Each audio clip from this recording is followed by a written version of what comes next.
Hi, I'm Norm Kern, and I'd like to welcome you to Access MC, Access to Motorcycling. Each month, we take you to motorcycle events, both amateur and professional.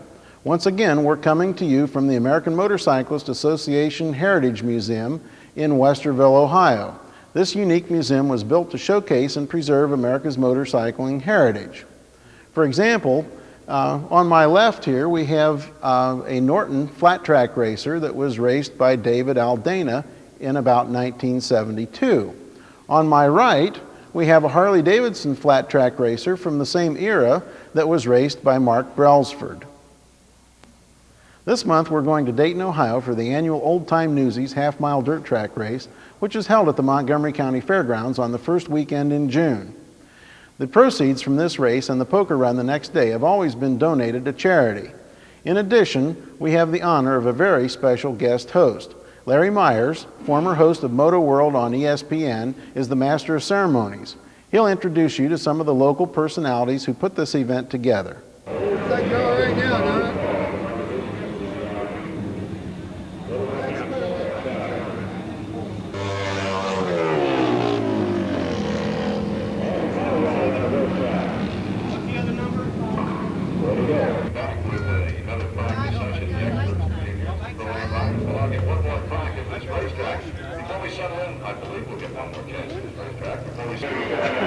We're at the Old Time Newsies. This is the 21st annual. With me, the man that started it all 21 years ago, J.R. Kelley from KK Supply. And J.R., as we look around at the huge throng of spectators, all the money that has been raised for charity, I might add that's $850,000 and growing. Did you ever think it would get to this? Well, I had hoped, but never expected it to go this far, to be running this long. This is 21 years of all this now. Here's the man that's in charge of it now, doing it all. Come on in here, Tim. We can bring Tim in. He tried to walk into the camera just a second. He wanted in so bad, we might as well bring him in. Tim, you took over the reins from a great man. That's correct. That's why I do it, because of him, I tell you. He's the greatest. And $850,000, we're looking for that million mark. Probably not this year, but next year we're going to roll over the top of that one. Oh, absolutely. We're going to do about 90 this year, and then next year we'll go over the 1 million mark. No question about it. JR, you know, as I look around and I look at all of the work that so many of you have put in and so much volunteer time, what is it all for? Is it just charity, or is it racing? What keeps you doing this? Well, I think we all love motorcycling, and motorcycling is always put in such a bad light by the media. Not all the media. The Dayton media treats us pretty well. But a lot of the media, or if you go to a movie, you see outlaws and bums, and that always aggravated me. And I said, I've been in this business all my life. I know none of that type of people. So I wanted to put motorcycling off the way I know it. And this is the way I know it. It's just wonderful people that donate their time, and we've made $850,000 from the auction, the race, and the motorcycle ride tomorrow. And let me bring in somebody here, one of our local personalities, the #1 man on radio in the mornings on Wing Radio, 1410 in your dial, Steve Kirk. And Steve has worked with us all these years. That's right. Hi, Larry. How are you? Hi, gang. You're doing well. Hi, gang. No, I've been with JR now about 21 years. And as you said, Larry, this is growing and growing and growing at $850,000. That's darn good money. It certainly is. Steve, one time, to publicize our race, got on a little 400cc motorcycle and rode from New York to San Francisco without stopping. And the thing is, at every gas stop, he is supposed to call back into Wing to say, I'm trying to do this, I'm promoting the race, but doing this to get in the Guinness Book of World Records, and I've got to hurry up so I can get back for the race June, whatever it is. Trouble is, when he got out to about Utah, he got dingy and forgot. We were dingy before we started. He was dingy. I was going to say that. You stole my line. But he forgot to call in, and we got worried. We called the State Patrol. We started looking for him and everything else. And lo and behold, they showed up in San Francisco. They made it in 72 hours, which was one of our great PR stunts. Were you a motorcyclist when this thing started? No. Larry? See, now that's what, let me just stop you a second. That's what impresses me so much. JR has been able to bring in so many of the business people within Dayton, Ohio that are non-motorcyclists and have converted them. And, you know, it's not a one-shot deal. You've done this, what, 20 years, 21 years? Well, actually, I was connected with this, but I was never on a motorcycle until 1976. And they taught me how to ride, Larry, in the parking lot of a motel in Indiana. We went up there to Indiana to the motorcycle races, Gary Scott and the gang, and I came back on a Monday, bought me a Honda on Monday. Got my license on Wednesday, and we went to Louisville on Friday. Did you rip the sleeves out of your jacket and get tattoos and stuff like that? Oh, yes, but I'm not going to show you where, Larry. Not me, gang. But I've enjoyed it ever since, Larry. Loved it. Motorcycling, no two ways about it. Tim Wourms has picked up the gauntlet now, and he's the guy that is going to keep this thing going for many, many years as JR drifts into retirement, very gracefully, I might add. And Tim, I think we can assume that we are going to be here many years to come. Oh, absolutely. Another 20 years. I'm going to hit the 2 million mark someday. That won't be hard to take, will it? Oh, that's super. He's a workaholic, and he loves motorcycles, and we make our living from it, and we put it back into the sport. Well, it's not only JR, it's not only Tim, and it's not only Steve Kirk, but many, many other volunteers in this Dayton area. The entire business community and all of the race fans around support these projects just tremendously. And motorcycling is great. The motorcycle people are good. They do a lot of good things, and this is just a sample of it. Here we have some of the action in the pit area, the mechanics and riders getting their bikes ready to run the half mile. Looks like we're going to have a little bit of a clutch adjustment here, and the guys have laid the bike over on the side and they're pulling the cases off. From the way they're working, I say they definitely have a problem. This is not unusual. They probably run 2 or 3 times this week already, and they have to do their work on the machine when they get a chance. Here's a guy that's changing over probably from quarter-mile gearing to half-mile gearing on the machine, getting it ready for the action in the afternoon. This is very meticulous work, and it has to be done very, very carefully. This gentleman here is getting ready to change the jets in his carburetor. He's probably shifting over from a night race to a day race. Another guy here, he's lining up his rear wheel and chain, make sure everything's adjusted properly. Now here's a guy that's trimming off the edges on his tire. This is a brand new tire, probably cost him about $35, $40, and before you ever put the lap on it, he's sharpening up the edges just so the tire gets a real good bite down in the corners. This is an Italian Pirelli. This tire has been around for a long, long time, and it's one of the better tires still yet today, despite of all the technology that the tire companies have put into the racing tire. This gentleman here is working on a rear wheel. This is one of the Goodyear Eagle tires. He's making sure he's going to get some good bite coming off the corners, helping out the racing engineers on their tread design. Notice the feet of this rider here on his left foot. He's got what they call the hot shoe. This is what keeps things sliding in the corner. These are some of the Pro-Am riders getting ready for their hot lap session. Tracks change from day to day, and so they put them out on the track, make sure they can find out where all the fast grooves and things are. This action's taking place early in the afternoon of race day, and these guys are just getting ready to go out and try out the bikes, make sure everything's okay there, and take a good look at the track, make sure they've got the proper gearing on, the proper tires.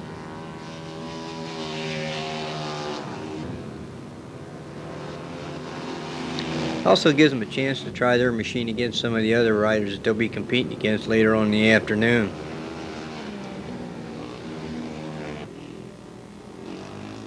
It's a beautiful summer day. The old-time Newsies race has been around for 21 years, and I'll tell you something that very, very few people know nowadays. The guy that really headed up, J.R. Kelley, his folks came down into the Dayton area from Hammond, Indiana right after World War II, and they operated an Indian agency down on 3rd Street. And Harry Sr. developed some very, very quick Indians, and when JR got to be old enough to start racing, he put his boy on it, and they set the Tracksville high ablaze. JR was probably one of the finest half-mile dirt track racers to come out of the Dayton area. But he also was very, very good as a TT rider. He won the Ohio State Championship numerous times. I had the chance to watch him run his last race back in 1960, and he won that one too. So JR is well founded in the sport of motorcycle racing, being an ex-competitor himself. JR's son, Pat, also raced, so it's in the family blood. Crowd in the grandstand's really swelled now. Things are pretty full.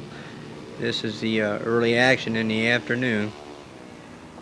They're going through a series of heat races to determine who the fastest riders will be to run the finals later on in the evening. That noise you hear in the background, that's that rolling thunder that's very, very familiar with half-mile dirt track motorcycle racing. Sounds like an oncoming storm. It's music to the ears of a dyed-in-the-wool motorcycle race fan, though they love it. Getting ready for the start. Here they go.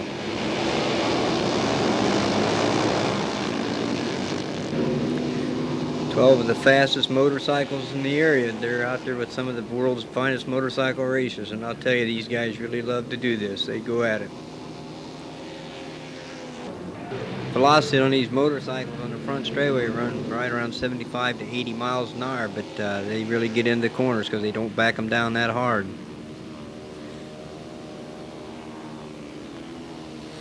These machines are equipped with brakes, but about the only time they ever use them is when they go into the pits to keep them running over the mechanics.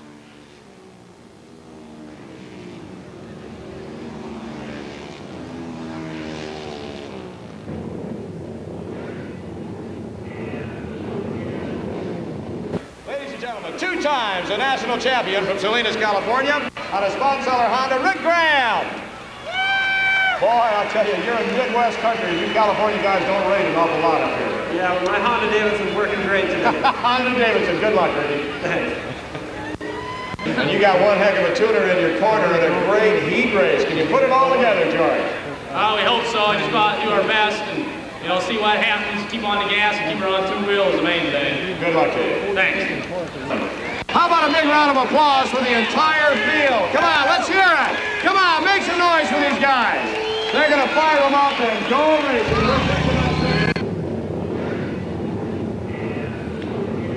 Night racing is a beautiful form of racing because the lights shine right down on the machines and you're not distracted by the background.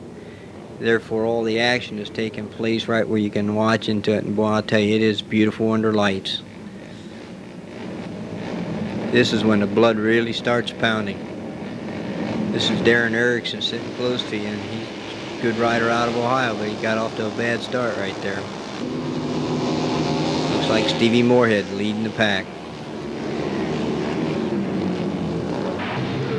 Stevie was a novice back in 1972, so there's 20 years of dirt track racing right there, and he's one of the finest racers in the United States today. Goes real good on asphalt as well as on the dirt.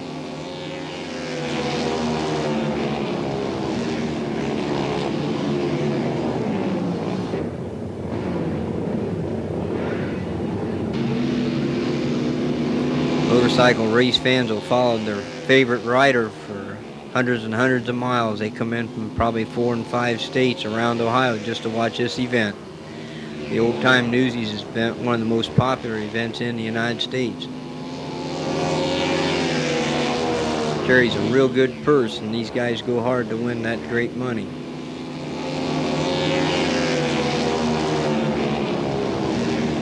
Like a lot of sports, it's a second and third generation. We've got Georgie Roeder out there. He's a second generation rider. His dad was well known, won many national championship races.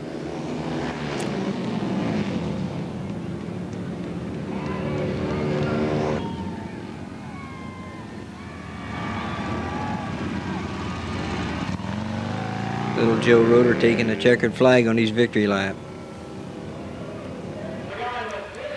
The next race on the program for the evening is the Edgar Memorial Race. Now, Edgar was a mechanic who built some of the finest motorcycles in the world.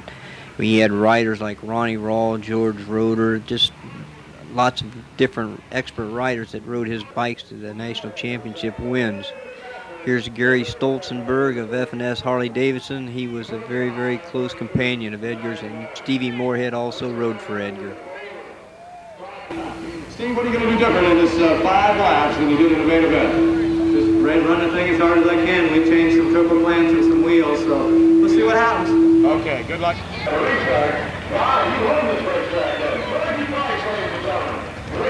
That's what I'm hoping for. I hope we can come off this line and work a good line like we did early in the main event, and I changed some lines as the race went on. Then I went back to what was working for me best at the end of the race. So I got something on my sleeve. I hope it'll work. Okay, good luck to you, Rocky. 5 laps. 5 laps. You got to do this one quick, down and dirty. Thank you.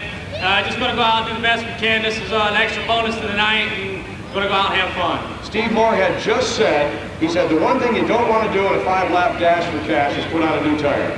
Well, I guess I made a big mistake. I don't know. We'll see how it comes out. He didn't say that. You know, I just made that up. The big thing's going to be getting off the line right now. That's where it's going to be at. 5 laps, you just got to get nasty with these guys. Yeah, gonna have to get real nasty. I'm one long short. Okay, good luck to you. Hey, that's the lineup, ladies and gentlemen. 5 laps is what they're going to do. Here they are in the dash for cash by the experts that ran well in tonight's program. It's a 5-lap, 2.5-mile race, and it's in honor of Edgar Furr and some of the guys out there riding actually raced his motorcycles. And here he is, Stevie Morehead. The guy running second is Joe Roeder. His dad, George Roeder, also competed on Edgar's Harleys. Probably the thing that sticks out in my mind about Edgar Furr was the fact that he would help a red plate novice just as much as he would a national championship expert. He worked with everybody.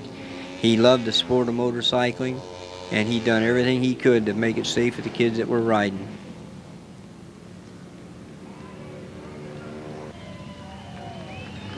Stevie Morehead, the Findlay Flash. He's a tremendous pro.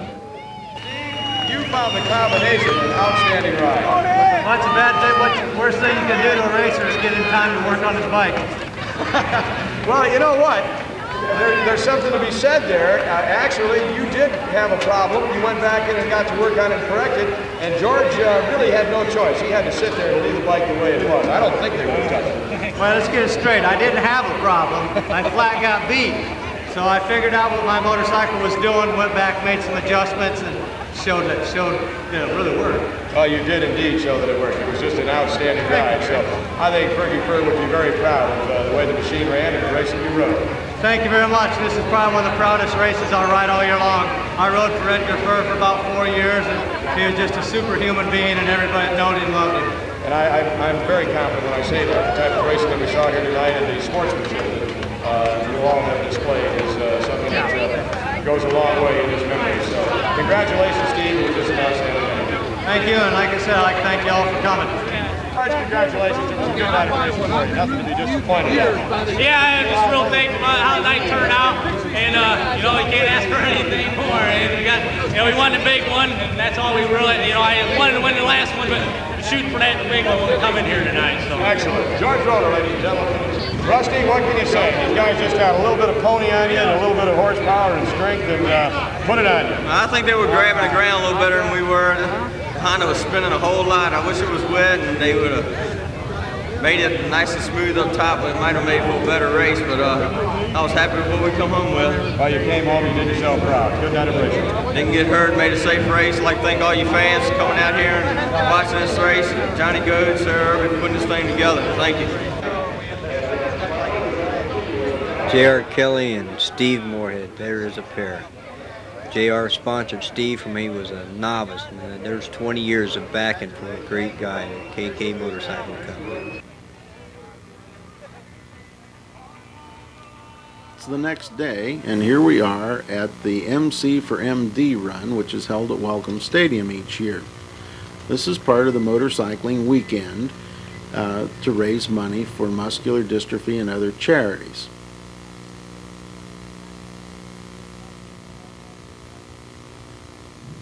Here you can see the sign-up area. They usually have a really good turnout for this event, usually over 1,000 riders.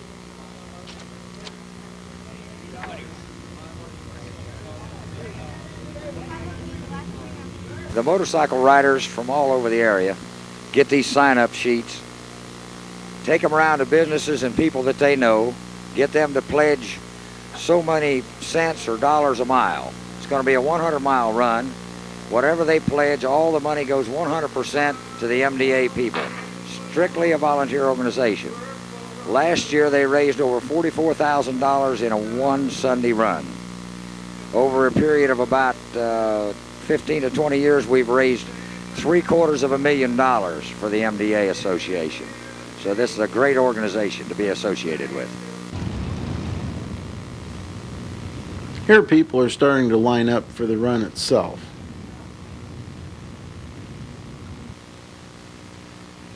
As you can see, it's a pretty long line. It's quite a spectacle when over 1,000 people go for a ride together.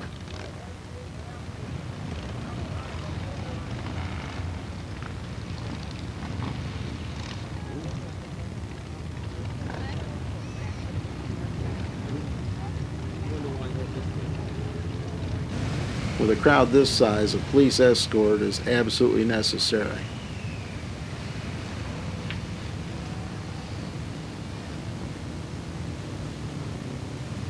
The MC for MD Run is always a wonderful crowning touch to a great motorcycling weekend.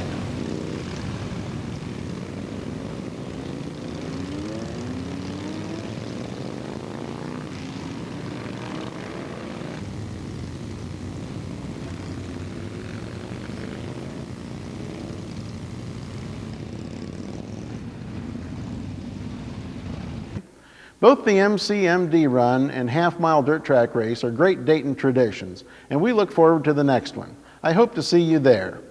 Well, that's all we have time for this month. Remember, there will be a new show again next month.